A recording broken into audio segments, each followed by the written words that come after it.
It's time now to tackle the headline. And off the back of the CODE Sports Rich 100 on the weekend, I know you two were heavily in this project. We're going overpaid, underpaid, and who is set to jump? Scotty, this is right in your wheelhouse. I know you were just like me, sat down with your latte on Sunday morning and poured over this list with a fine tooth comb. It's a power of work that goes into it. But, gee, some of the numbers are staggering. Who struck you as the most overpaid in this group? OK, we'll start at the lower end of overpaid and we'll peak. And we do peak, John, don't we?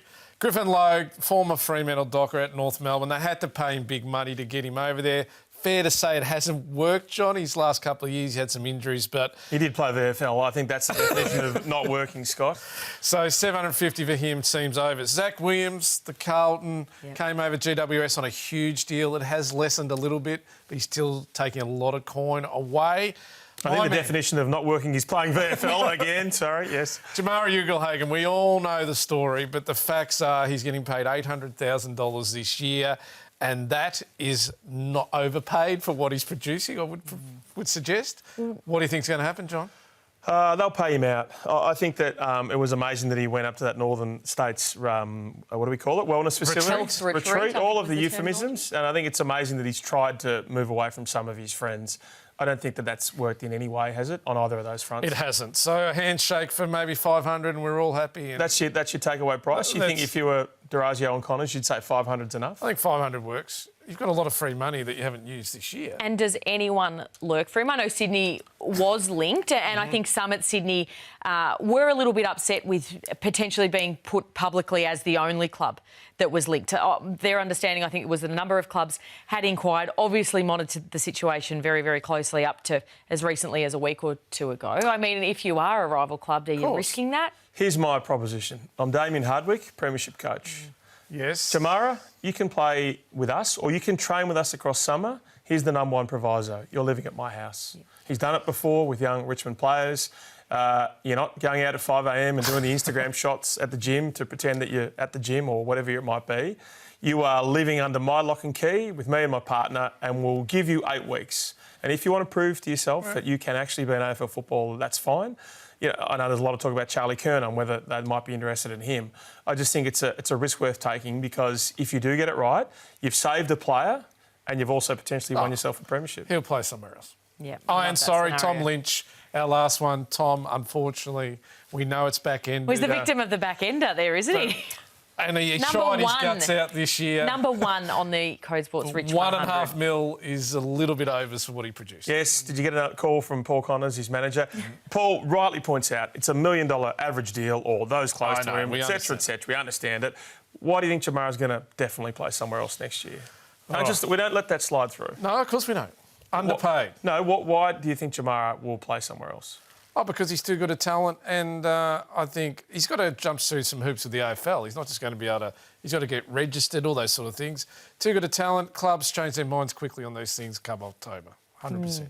He still says he's committed. I mean, I spoke to him a couple of weeks ago and he said he was committed to returning to football. So, realistically... I'm committed to returning to football too, and that won't happen. That's what I mean. I think we've heard it so much, and there's only so much that you just have to start walking the walk. Yeah, I think his words right now are absolutely empty. I think it's the actions we want to see. Yeah, I'd love a scenario. I quite like your suggestion of the dimmer scenario. Underpaid. There's some stars on this list who were... I was flicking the pages into the 80s, 90s and 100s on this list to see some of these guys. Jason Horne-Francis, only $650 to $750. He'd be Port Adelaide's second or third best player, so you'd hope he's getting a bump. Riley Thilthorpe, who we are all in love with, signed a deal a couple of years ago, so he's stuck in the 750s. That's way unders for a guy who's probably going to win them the premiership. If they win, it's because of him. What should he be on?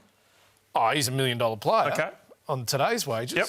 Zach Butters, who we know is he staying or is he going? Well, he's only on, when I say only on 900, but he plays like a player who should be on over only on your sort of wage, you mean, Scotty. Compared to others, like we spoke earlier about, you know, these free agents are getting 900 just to rock up and play in the back pocket.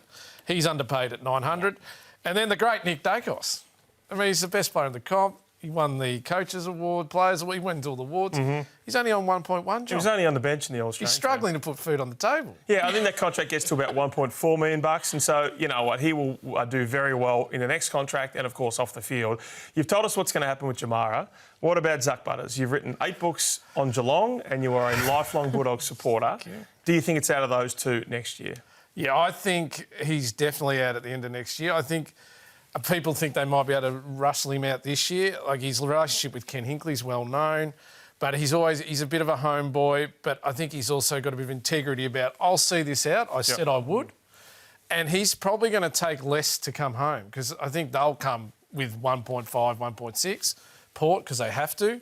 And I think he'll take 1.2 or 3 to come home and be in Victoria what he wants to. I mean, he's one of those guys. He's given everything to that club. You can't say he's held back. He's one of the great players of Port Adelaide already, but he's going to have his right to exercise free agency, etc. So the gibberish of the week is the player saying, I'm going to stay. Curnow, Barrass, Dan Houston, maybe Zach Merritt. So on a scale of 0 to 100, how confident are you he stays until next year? And then, of course, everything's up for grabs. Oh, no, I mean, because I've seen some bizarre things, I'm about 70 to 80%. I'm pretty confident he'll stay. But we've seen, come October and trade week, when I hopefully take a week off and avoid it, it's insane, and things can happen at the last minute. Well, they are the guys that are potentially paying the price of loyalty. Guys like Nick Dacos, of course, the father-son pick, just taking unders to stay at Collingwood. What about the big jumpers for next year? We know you love your athletics, so give us your high jump for next season. These are deals that are public, but they weren't in this list because they don't kick in till next year. Yep. So Luke Davies-Uniacke, as we know, he was on, I think, 6 for 50, 750 this year. Jumps to 1.3 next year, John. That's a nice jump. How do you think he's playing at the minute? He's had a poor year. I don't think he adheres to tactics very well and game plan. So I think he'd be not embarrassed by that money, because that's his right as a free agent, but he'd want to pull his finger out. Our good friend Tom DeConing, well, we know about this. He's been on 700-ish this year. He jumps $1 million over that. So good luck to Tom. He's going to be on top of our list for a while. And Finn Callahan's the interesting one. He was 825-ish. He's jumping to 1.2 because he's a mega star and he's signed a big deal at GWS. So those three are going to jump right up our list next season. It's a compelling list, that one. It's a power of work and it's an unenviable task. You sort of publish the Rich 100 and then turn the phone off, don't you, when all of the feedback comes. But that's it from us at Tackle the Headline. We'll see you next time.